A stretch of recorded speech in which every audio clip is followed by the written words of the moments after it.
નિર્વાણ પ્રકરણ ઉત્તરાર્ધ. રુદ્ર અને કાલી વગેરેમાં ચિન્મય પરમાત્મ સત્તાની સ્ફૂર્તિનું પ્રતિપાદન અને સચ્ચિદાનંદ ધનનો વિલાસ જ રુદ્રદેવનું નૃત્ય છે એવું કથન. શ્રી રામચંદ્રજીએ પૂછ્યું કે ભગવાન, જ્યારે પ્રલય કાળમાં બધું નષ્ટ થઈ ગયું ત્યારે તે દેવી કાલરાત્રિ પોતાના ક્યાં શરીરથી નાચી રહી? સુપડું, હરનિકોષ, ઘડો વગેરે તો તે સમયે નષ્ટ થઈ ચૂક્યા હતા. માળા ધારણ કરવી એટલે શું? જો આ બધી વસ્તુઓ હતી તો પછી ત્રિલોકનો નાશ શું થયો? અને જો ત્રિલોક નષ્ટ થઈ ગયું તો કાલીના શરીરમાં આ બધી વસ્તુઓ ક્યાંથી આવી? નિર્વાણ પામેલું જગત પાછું આવીને નાચવા કઈ રીતે લાગ્યું? શ્રી વશિષ્ઠજીએ કહ્યું, રામ, વાસ્તવમાં તે ન પુરુષ હતો, ન તે સ્ત્રી હતી, ન તે નૃત્ય થયો, ન તે બંને રુદ્ર અને કાલી તેવા વિશેષણથી યુક્ત પણ હતા. તેમના આચાર વ્યવહાર પણ તેવા ન હતા. તેમની તે આકૃતિઓ પણ નહોતી જે કારણોનું પણ પરમ કારણ છે. તે અનાદિ ચિન્મય આકાશ સ્વરૂપ, અનંત, શાંત, પ્રકાશરૂપ, અવિનાશી, સર્વવ્યાપી, સચ્ચિદાનંદ ધન, શિવ સ્વરૂપ, સાક્ષાત શિવ સ્વરૂપ, બ્રહ્મ જ અવિનાશી, સર્વવ્યાપી, સચ્ચિદાનંદ ધન, શિવ સ્વરૂપ, સાક્ષાત બ્રહ્મ રુદ્રના આકારમાં દેખાતું હતું. જગતનો નાશ થઈ ગયા પછી તે રુદ્રદેવે સ્થિત થયેલ તે ચેતન આકાશરૂપ સ્વરૂપ પરમાત્મા હતો. ચેતન હોવાના કારણે તે પરમાત્મા પોતાના ચૈતન્ય સ્વભાવ વૈભવને છોડી રહી શકતો નથી. જેમ સોનું, કડા, કુંડળ વગેરે રૂપે સ્થિત છે, તે બધી આકૃતિઓનો સંપૂર્ણ ત્યાગ કરીને રહેતું નથી. તે જ પ્રમાણે પરમાત્મા પણ લીલા માટે ઉમા, મહેશ્વર વગેરે સગુણ રૂપ ધારણ કરે. તે પોતાના લીલા સ્વભાવને સર્વથા છોડી શકતા નથી. એ બુદ્ધિમાન રઘુનંદન, તમે જ જણાવો, સોનું, કડા, કુંડળ વગેરે આકૃતિઓને કેમ ધારણ નહીં કરે? કેમ કે એ તેનો સ્વભાવ છે. એ જ પ્રમાણે બ્રહ્મ પણ સંકલ્પ દ્વારા એકથી અનેક રૂપે પ્રગટ થાય. આ તેનો શ્રુતિ પ્રસિદ્ધ સ્વભાવ છે. કોઈ પણ પદાર્થ પોતાના સ્વભાવ વિના કઈ રીતે રહી શકે?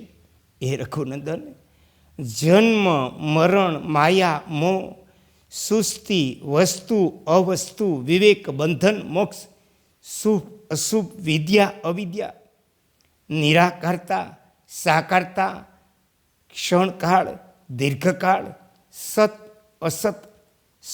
અસત ભાવ, મૂર્ખતા, પંડિતાય, દેશ, કાળ, ક્રિયા, દ્રવ્ય, રચના, ક્રીડા, કલ્પના, રૂપ વગેરે વિષયોનું બાહ્ય ઇન્દ્રિયો દ્વારા ગ્રહણ, તે જ વિષયોનું મન દ્વારા ચિંતન, જ્ઞાનેન્દ્રિયો, કર્મેન્દ્રિયો, તે જ જળ, વાયુ, આકાશ, પૃથ્વી વગેરેના રૂપે જે આ દસ્ય પ્રપંચ ફેલાયેલો છે, આ બધું શુદ્ધ નિરામય ચેતન આકાશ રૂપ પરમાત્મા છે.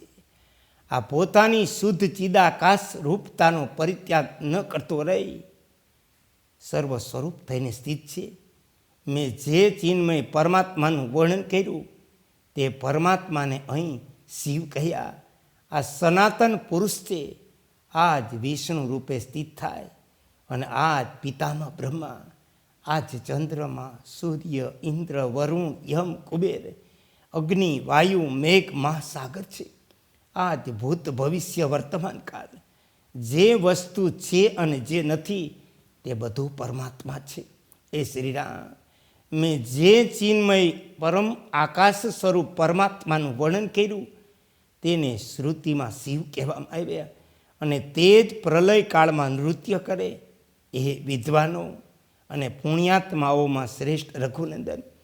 એ વિદ્વાનો અને પુણ્યાત્માઓમાં શ્રેષ્ઠ રઘુનંદન, તે રુદ્રદેવની જે આકૃતિ બતાવવામાં આવી તે વાસ્તવમાં તેની આકૃતિ નથી. તત્વદ્રષ્ટિએ મેં આકૃતિ તે સમયે શાંત ચેતન આકાશ રૂપ જ જોઈ. મેં તેને યથાર્થ રૂપે જાણી. બીજો કોઈ માણસ જે તત્વદષ્ટિ રહિત છે તે તેને તે રૂપે જોઈ શકતો નથી. જેમ સોનું જુદી જુદી આકૃતિઓથી સુશોભિત થનારા કડા કુંડળ વગેરે અલંકારો રૂપે હોય, તે જ પ્રમાણે સત્ય સ્વરૂપ ચેતન બ્રહ્મ રુદ્ર રૂપ ધારણ કરીને બિરાજે. જે ચિદધન પરમાત્માનું સ્ફુરણ છે તે જ ભગવાન શિવનું સ્ફુરણ છે. તે જ આપણા લોકોની સામે વાસનાથી નૃત્ય કરતો દેખાય. તેથી પ્રલય કાળમાં તે ભગવાન શિવ ભયંકર આકૃતિવાળા રુદ્ર થઈ જે નૃત્ય કરે તેને સચ્ચિદાનંદન પરમાત્માનો સહજ વિલાસ સમજવો જોઈએ. હે કૃષ્ણ, હે કૃષ્ણ, હે કૃષ્ણ.